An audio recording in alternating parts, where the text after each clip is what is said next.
Welcome to a quick intraday update. हमारे सामने जो चार्ट है वो निफ्टी 50 का 30 मिनट्स का चार्ट है। एंड अगर हम लोग यहाँ पे देखें so I label this as 1 2 1 2 then 3 4 3 4 probably 4 ऐसा लग रहा है प्राइस एक्शन को देखते हुए कि यहाँ पे ख़त्म होता हुआ दिख रहा है। एंड ये उसी तरीके का प्राइस एक्शन है जिस तरीके का हमें प्रीवियस डिग्री में देखने को मिला था, जहाँ पे हमें ABC मिला था।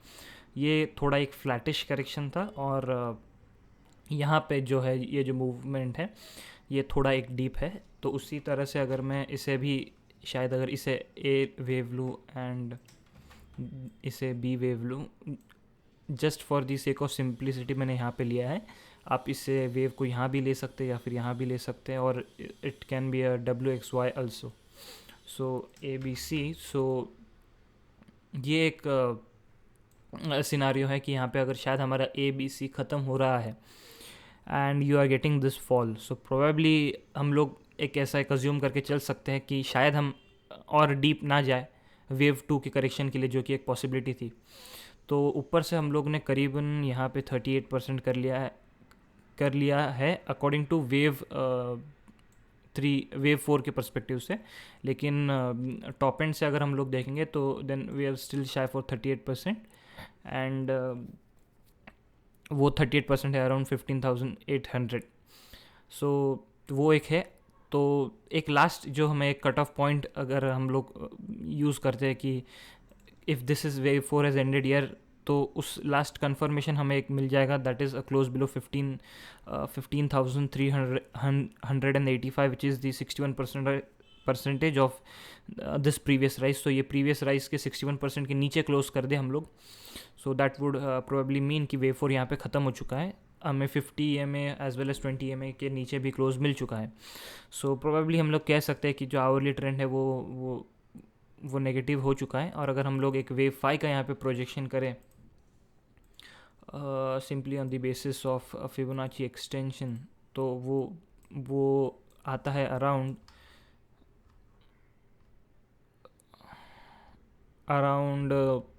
14,800 से लेकर 15,000 ब्रॉड रेंज है। तो वो जब टाइम आता है उस तरीके से हमें कैलकुलेट करना पड़ेगा, जिस तरीके से हमने ये कैलकुलेट किया था कि जैसे जैसे मार्केट चलता गया आपने अपने जो ट्रेलिंग स्टॉप लॉसेस है यहाँ से फिर धीरे धीरे नीचे आए, और एक टाइम आता है जब आपका ट्रेलिंग स्टॉप लॉस हिट हो जाता है एंड वो एक सिग्नल होता है टू गेट आउट। सो वैसे ही तरीके का मूव हमें देखने को मिल सकता है and that would be the last wave, 5th wave. And वो कौन सा सिनारियो है कि जिस कंडीशन में ये जो सिनारियो है, ये जो वेव काउंट है कि 5th wave is coming down towards 14,900 15,000 range does not work out, वो होगा कि we somehow close below the day's high which is around 15,558 और preferably even higher above the 50 DMA which comes around 15,615। So लगभग यहाँ से 150 point ऊपर। तो वो एक हमेशा आपके लिए रिस्क रहेगा। इफ़ नॉट, और अगर हम लोग प्रेफरेबली डे लो भी क्रॉस कर देते हैं which is around 15,426, then probably wave 5 would mean कि यहाँ पे वेव 5 स्टार्ट हो चुका है। एंड ये जो है सिर्फ और सिर्फ एक माइनर वेव 1 है। This is just a minor wave 1, और जो आपको एक 1 आवर का इंट्राडे बाउंस देखने को मिला था, this is a minor wave 2 and probably minor wave 3 और wave 5 has already started on the down side. Talking about bank Nifty में this trend line, this resistance trend line जो है वो बहुत ही अच्छे से काम की है। यहाँ पे जो अगर मैं मार्च के हाइज़ को और मई के हाइज़ को टच कर दूँ तो वो यहाँ पे हमें देखने को मिलेगा। और ये जो स्ट्रक्चर है वो पिछले वेव 4 के टेरिटरी में ही ख़त्म होता हुआ दिख रहा है।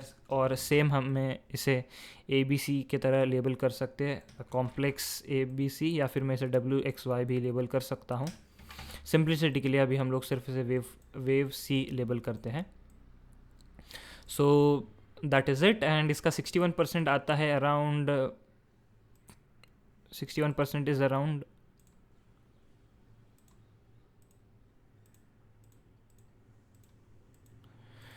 Is around 32,792। तो यहाँ से लगभग 70 पॉइंट नीचे। तो एक बार हमें 70 पॉइंट्स नीचे क्लोज आ गया, that would mean that this is just the minor wave 1 and wave 5 has started on the down side. ये जो हायर वेव फाई है, तो यहाँ पे हमारा this is just a minor wave 1 and this is a minor wave 2 bounce and intraday bounce, and selling might start for wave 3 on the down side.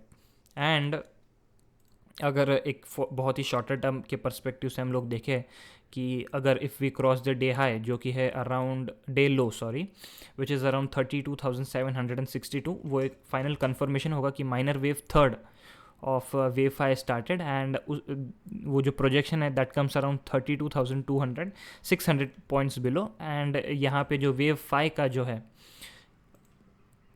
Wave phi का जो projection है that comes around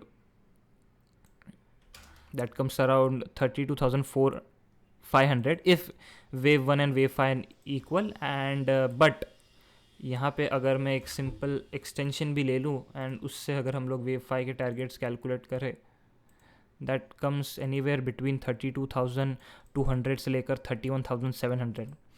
so यहाँ पे जज करना होगा कि किस तरीके की प्राइस एक्शन हमें देखने को मिलती है। One stock I am looking at is Bajaj finance.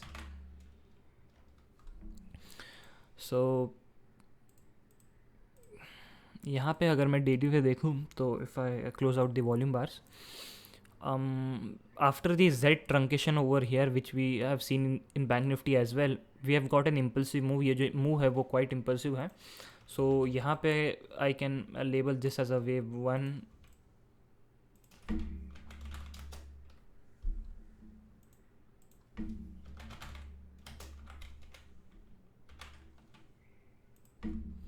I can label this as wave 1, this as wave 2,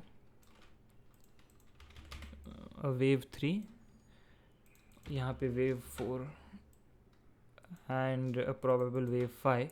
सो ये इस सिनारियो में जहाँ पे आपका एक 5 वेव्स कंप्लीट हो जाता है, आप हमेशा एक्सपेक्ट करोगे कि एक जो काउंटर ट्रेंड अप मूव है वो आपका ज़्यादा टाइम ना लास्ट करे एंड वो जल्दी से जल्दी ख़त्म हो और एक इक्वल साइज्ड मूव जो है आपको डाउन साइड पे फिर से देखने को मिले। एंड ये जो है वो शायद 1 या फिर let's consider this as just wave 1 and this as a wave 2।